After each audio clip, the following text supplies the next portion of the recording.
Part 36.6 Surah Ya-Sin, the heart of the Quran. Assalamu alaikum. Welcome back to Sufi Essence with Hammad Syed. We now embark upon a monumental analysis of one of the most spiritually pivotal and dramatically resonant passages within the entire heart of the Quran, Surah Ya-Sin. This particular sequence details the immediate transcendent recompense awarded to the singular hero of the narrative, the man who came running from the farthest reaches of the city to bear witness to the truth. This passage does not merely conclude a story. It functions as a definitive, unassailable theological argument, offering profound new knowledge regarding the absolute, unyielding nature of divine justice and the certainty of the Akhirah hereafter. Verses 26 through 30 document the sublime, instantaneous transition of this heroic believer, widely known as Habib and Nayar, from the hands of his mortal oppressors directly into the overwhelming, magnificent, and eternal reward of Allah, the generous and the just. This narrative serves as a powerful, unambiguous counterpoint to the deniers' earthly arrogance and their empty, futile threats of stoning and painful punishment, as recorded in verse 18. It vividly and absolutely demonstrates that ultimate justice, eternal reward, and true enduring joy belong exclusively to those who stand firm for Tawhid monotheism and embrace the pure message of the messengers with genuine, unshakable courage and profound conviction, regardless of temporary, brutal worldly persecution. The depth of the Iman faith he displayed is immediately rewarded with assumed excellence in his eternal station. We will now meticulously analyze the precise pivotal moment of his martyrdom, the overwhelming grandeur of his immediate royal entry into paradise, and his final, selfless, and profound plea for his misguided people. Furthermore, this section introduces the critical concept of the divine retribution that follows the final, arrogant rejection of the truth, providing essential and foundational elam on the spiritual consequences of collective denial and the unshakable certainty of the Akhirah. Our comprehensive, expansive analysis will employ rich, articulate vocabulary, deep philosophical reflection, and structured reasoning to illuminate the profound secrets contained within these verses, offering an unparalleled insight into the nature of martyrdom and the instantaneous, overwhelming magnitude of divine recompense that utterly transcends all human measure and earthly expectation. Kanzul Iman, Quran, Surah Ya-Sin, the heart of the Quran, chapter 36, verse 26. It was said, "Enter paradise." He said, "Alas, would that my people knew." The 26th verse captures the instantaneous, breathtaking transition from mortal peril, the very threshold of a brutal, undeserved death at the hands of his oppressors, to the unbounded, glorious realm of eternal bliss. This moment is the supreme validation of the messenger's warning. Following his passionate, final declaration of faith as explored in the previous part, which Islamic historical accounts confirm led directly to his martyrdom at the hands of the arrogant city-dwellers, the man is immediately and royally granted his ultimate transcendent reward. It was said, "Enter paradise." This phrase, delivered powerfully in the passive voice it was said, suggests the majestic, swift, and authoritative command of Allah himself, bypassing the complexities, delays, and formalities of conventional human judgment and acknowledging the purity and extraordinary sincerity of his sacrifice. The critical, indispensable aspect here is the sheer immediacy of the reward. There is no waiting, no delay, and no prolonged scrutiny, only immediate, seamless, glorious acceptance into the highest spiritual stations, Jannah. This instant, seamless transition from the indignity of death to the splendor of paradise is the definitive, unassailable, and irrefutable refutation of the world's perceived power over the soul of a true believer, demonstrating with crystalline clarity that earthly malice and temporal power cannot touch the heavenly reward. However, the man's first utterance from the sublime gardens of paradise is not one of personal triumph, self-congratulation, or a justified demand for vengeance against his murderers, but a profound, selfless expression of prophetic compassion and boundless empathy. He said, "Alas, would that my people knew." This remarkable, spiritually elevated statement is the ethical and moral hallmark of a noble soul, fully illuminated by the light of divine guidance. a soul that retains its essential concern for others even in the state of ultimate peace and spiritual fulfillment. His primary consuming concern is not for the pain he endured or the earthly life he lost. Rather, his entire focus is on the utter spiritual loss and the impending, devastating doom facing his people, who are ignorantly and stubbornly destroying their own eternal existence. This demonstrates the selfless Ruh spirit that defines a true believer love for humanity that transcends even the joy of paradise. His plea is a reflection of the magnificent names Ar-Rahman and Ar-Rahim, whose compassion he so perfectly internalized, wishing desperately that his community could comprehend the magnificent, overwhelming spiritual reality that their short-sighted denial and murderous arrogance have cost them, providing an incomparable model of altruism, spiritual insight, and unwavering ethical concern for humanity's ultimate fate.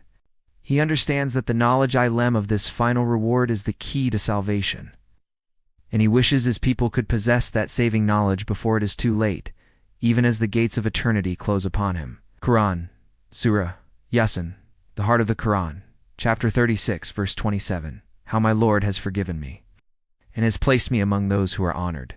The 27th verse continues the martyr's profound, reflective soliloquy, articulating the dual, magnificent nature of his immense divine reward with exceptional clarity and genuine, absolute humility. How my Lord has forgiven me, and has placed me among those who are honored. His statement begins with the critical, theological acknowledgement of forgiveness, Gufran. Despite his immediate, heroic entry into paradise, he recognizes that his celestial elevation is founded not on his personal merit or the sheer weight of his deeds alone, but primarily on the expansive, overwhelming grace, mercy, and divine tawfiq success bestowed by Allah. This is a crucial, foundational theological point for all believers, emphasizing that even the most heroic acts of iman, faith, and sacrifice ultimately require the divine act of purification and pardon. The use of the personal word Lord Rab in the context of forgiveness underscores the intimate, nurturing, and compassionate relationship between the Creator and the obedient servant, highlighting the personal nature of the divine gift and the deep connection forged through tawakkul reliance. Following this recognition of grace, he acknowledges the specific, sublime honor bestowed upon him, and has placed me among those who are honored minal Mukrameen. This term signifies not just a passing honor, but a permanent, elevated station among the most favored in paradise. Station likely shared with the messengers and the Siddiqeen, the truthful and veracious. This demonstrates that his selfless act of running and speaking the truth in the face of death earned him a position of unique spiritual distinction, one that elevates him far beyond the ephemeral status and physical body he was denied and destroyed on earth.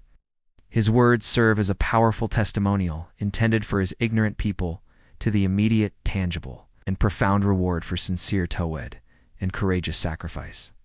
The martyr's experience thus validates the entire message of the messengers. Allah is real. Akhirah is certain. Accountability is imminent, and the reward for conviction is immeasurable, instantaneous, and based entirely on divine generosity.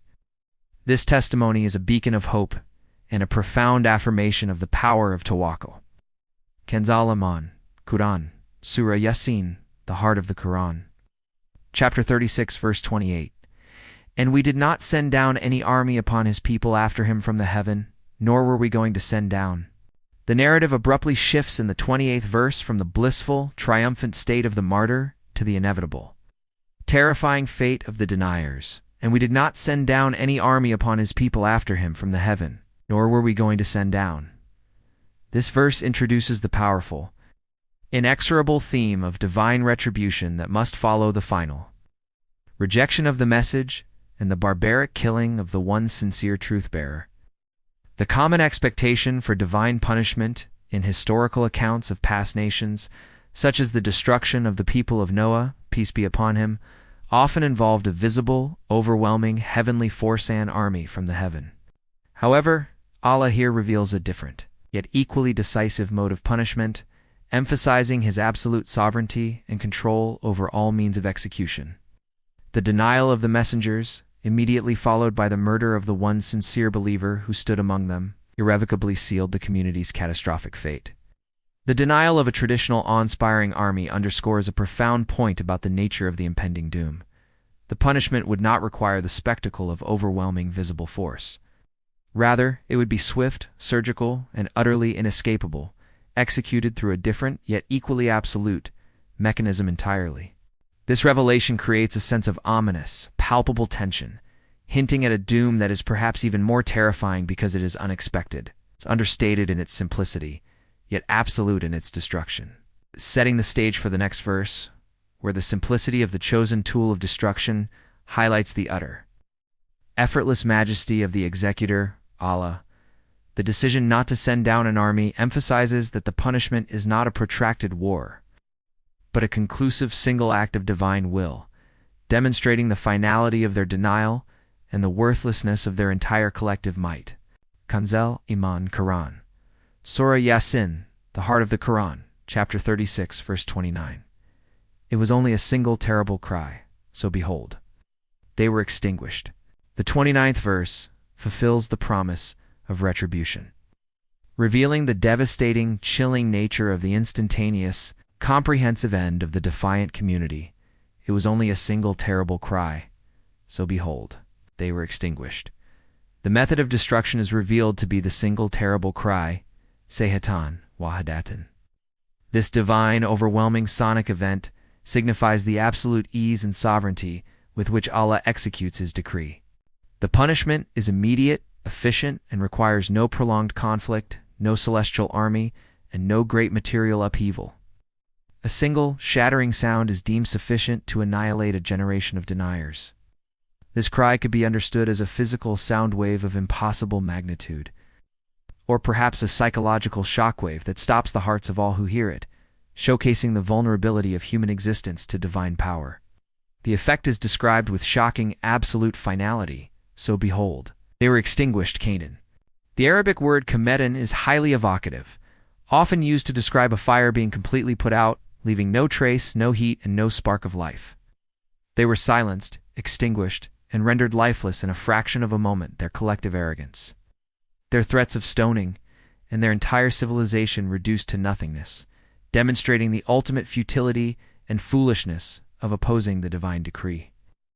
This contrasts starkly with the instantaneous, eternal entry of the martyred man into paradise, emphasizing the absolute dichotomy between the enduring, magnificent reward for Aman and the immediate total annihilation for entrenched kufr disbelief.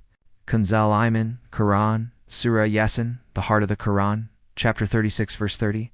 Alas for the servants! Never did a messenger come to them, but that they mocked at him.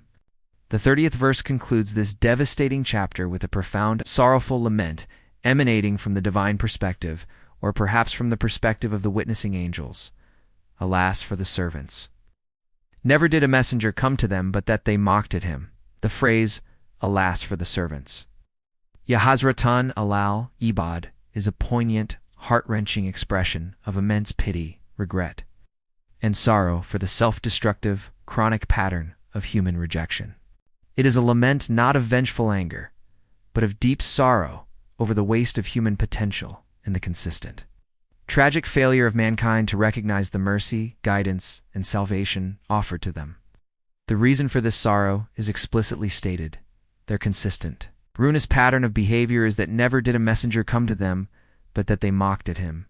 Mockery, Yastagion, is the final, its lowest, and most insulting form of denial. It is the refusal not just to believe, but to take the message or the messenger seriously, thereby closing the door to all possibility of grace.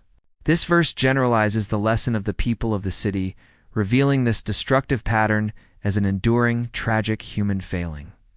This serves as a powerful final warning to the Mackinzond, to all generations, that their mockery of the Prophet Muhammad, peace be upon him, is not a new act of defiance, but a repetition of a fatal, time-tested historical error that inevitably leads to utter destruction.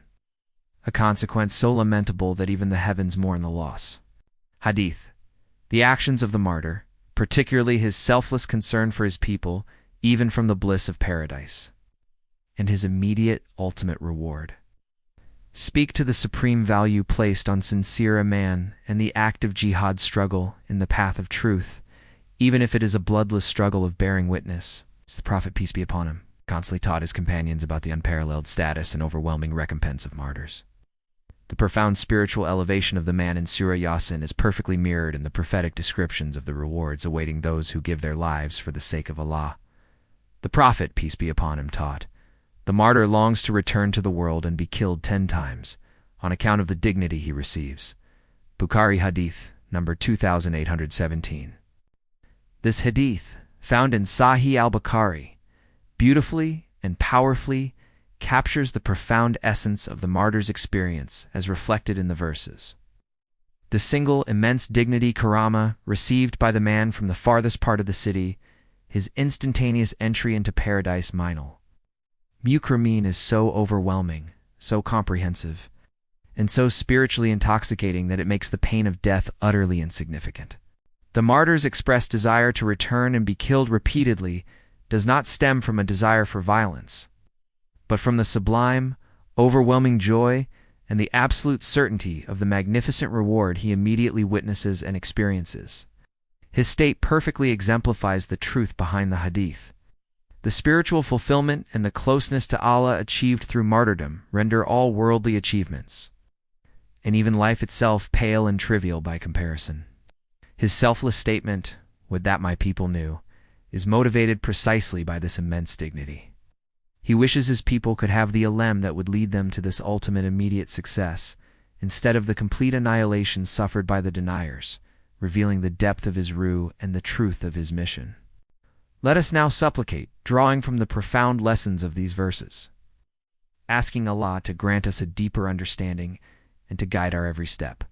O Allah, the sovereign judge, grant us the dignity and steadfastness of the martyr, that our faith may remain unshakable even in the face of the direst threat.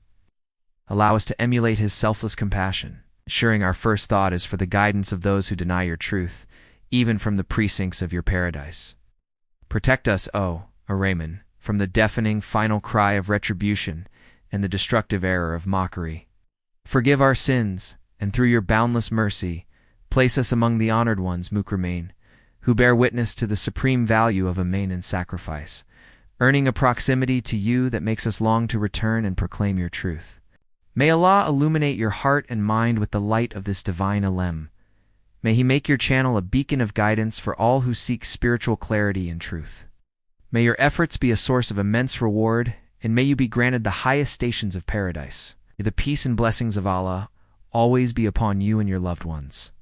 May He grant you unwavering steadfastness on the path of truth. And may your work be a testament to His magnificent names, Ar-Rahman and Ar-Rahim. Ameen.